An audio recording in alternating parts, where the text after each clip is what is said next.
بسم اللہ الرحمن الرحیم ماہنامہ عالمی ترجمان القرآن بانی سید ابو العلا مودودی جنوری 2026 اطاعت نظم اور شخصی آزادی تحریر ڈاکٹر رخسانہ جبین تلخیص مضمون کو تفصیل سے پڑھنے کے لیے وزٹ کیجیے ہماری ویب سائٹ ترجمان.org۔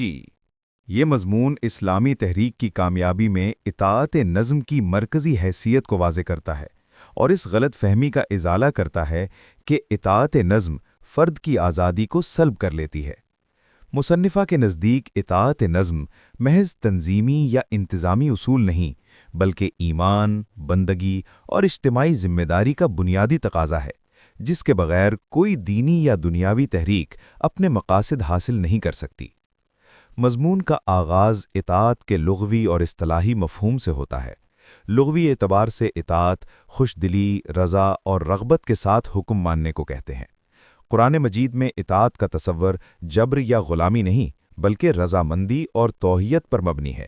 شریعت کی اصطلاح میں اطاعت کا مطلب اللہ تعالی، رسول اللہ صلی اللہ علیہ وسلم اور ان کے تابع اولی الامر یا جماعتی قیادت کے فیصلوں کو خوش دلی سے قبول کرنا ہے، بشرطے کہ وہ معروف کے دائرے میں ہوں۔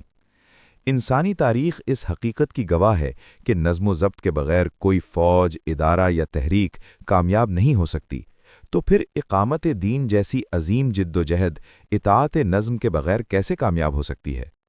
قرآن مجید میں بار بار سمعنا و اطعنا کا تصور سامنے آتا ہے، جو محض الفاظ نہیں بلکہ ایک ایمانی رویہ اور عملی عہد ہے۔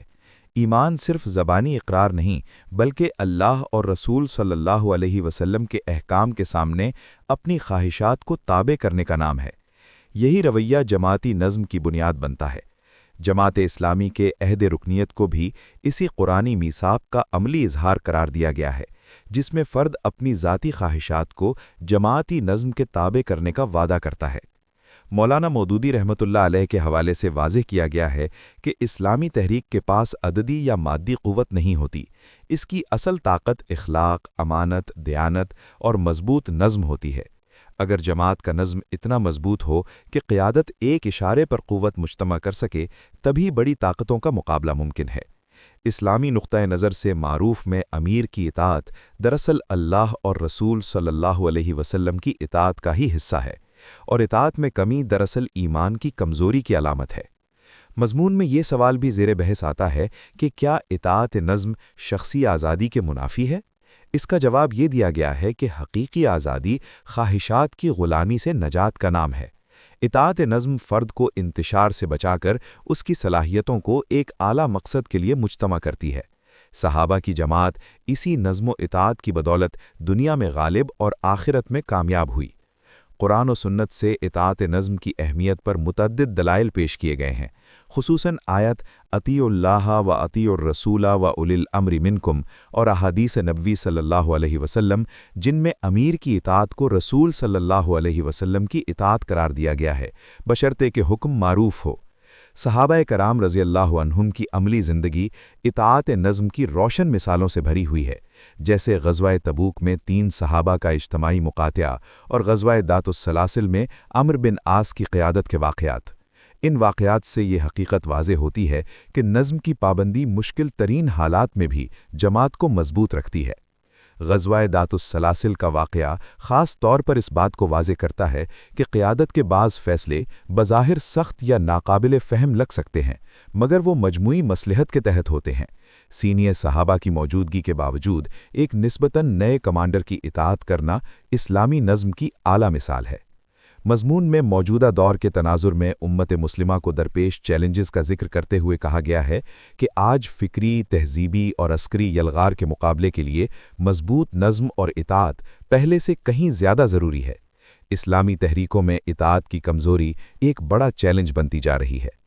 اس کمزوری کی وجوہات میں فکری کمزوری، نصب العین کی عدم تفہیم، قیادت پر اعتماد کی کمی، تربیت کا فقدان، حالات کا دباؤ، دنیاوی مفادات، کبر و غرور اور اپنی رائے کو بہتر سمجھنے کا غرور شامل ہے۔ جبلہ بن ایہم کا واقعہ اس بات کی مثال ہے کہ کس طرح غرور انسان کو حق سے محروم کر دیتا ہے۔ اطاعت سے انحراف کے نقصانات میں جماعتی انتشار، مقاصد میں ناکامی، فرد کی روحانی کمزوری، باہمی اعتماد کا خاتمہ اور بعض اوقات ایمان کے لیے خطرہ شامل ہے۔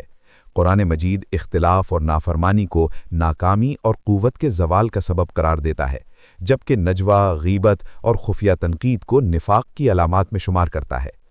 آخر میں یہ وضاحت کی گئی ہے کہ اطاعت کی بھی ایک حد ہے۔ اسلامی اصول کے مطابق اطاعت صرف معروف میں واجب ہے۔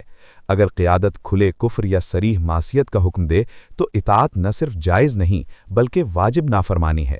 احادیث نبوی صلی اللہ علیہ وسلم اور خلفائے راشدین رضی اللہ عنہم کے اقوال اس اصول کو واضح کرتے ہیں۔